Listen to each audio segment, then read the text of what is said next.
300,000 racegoers will flood through these gates for Royal Ascot. It'll be broadcast in 175 territories around the world. But if you're looking for things that you may not see on screen, we're going to take you for an exclusive look behind the scenes. Let's go.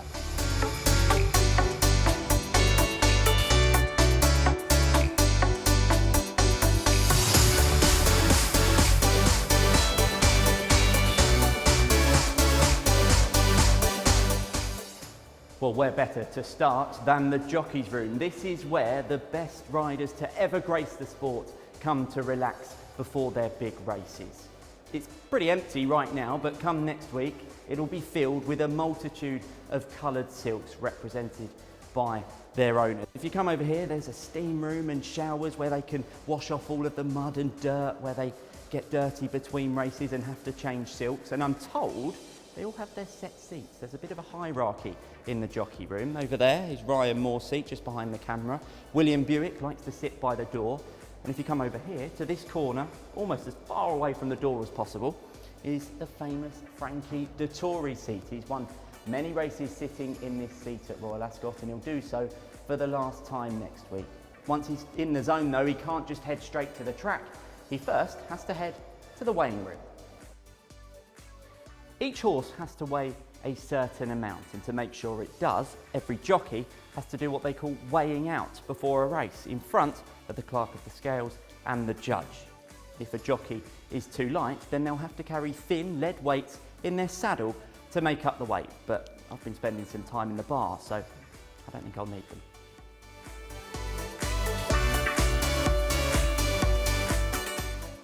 Horses from as far as Norway, Australia and America will pitch up in these stables next week, and for the first time every horse racing at Royal Ascot will get an enhanced health screening before they head to the track.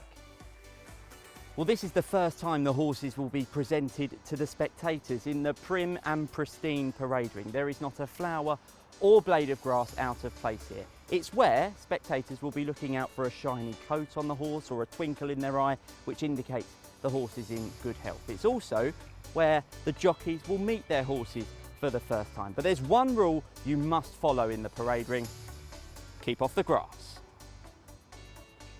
And this will be where the runners and riders head to next, the pristine Royal Ascot track. And I must say, it is looking pretty glorious. Chris, you must be pretty happy with how it's looking. How do you get ready for Royal Ascot week? Well, we're delighted actually. It's a lovely surface at the moment. The team worked really hard, the grounds team worked really hard to produce it in this perfect condition. We want a dense, thick sward of grass there that can withstand, 100 runners a day over the 5 days. And to be honest, the weather's helped us a bit this year by being dry. We've had to water it a lot, but it's in lovely condition, and we're very pleased with it. And what's the going? I'm going to pretend I know what that means, but just explain that to us. So the going is a description of how fast or slow the surface will ride.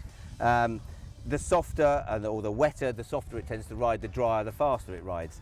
And at the moment we've got that sort of perfect ground, which is called good to firm, which means that it's quite fast but with a nice give, so a horse can stretch out and run at its best ability. I've learnt something new. Chris, thanks very much indeed. And those will be the horses that like this sort of ground that will be looking to finish first past the post, with prize money up to £1 million per race. From first past the finishing post to the winner's enclosure, where jockeys and their horse come to celebrate with trainers and their connections. This could also be the spot where you see the famous flying dismount from Frankie for the very last time at Royal Ascot.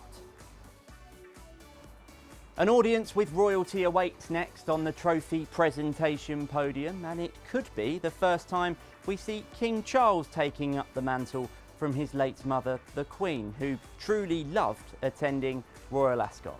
And doing so, she had the perfect place to watch all of the action. But we can't go any further than this. It's even a privilege we're allowed on level 2. But this is the entrance to the royal box. You can tell by the beautifully crafted riding crop handles on the door. No one can enter unless you're a senior member of the royal family. Even staff working at the racecourse can't go in. But I'm told it's the best view in the house, and it looks even better from trackside. Let's go and have a look. And as you can see, it hovers over the stands like the bridge of an ocean liner. Perfect panoramic views of the racecourse, But for us mere mortals, this is the best seat in the house, in the Royal Enclosure, where you can hear the horses' hooves thundering as they head towards the finish line.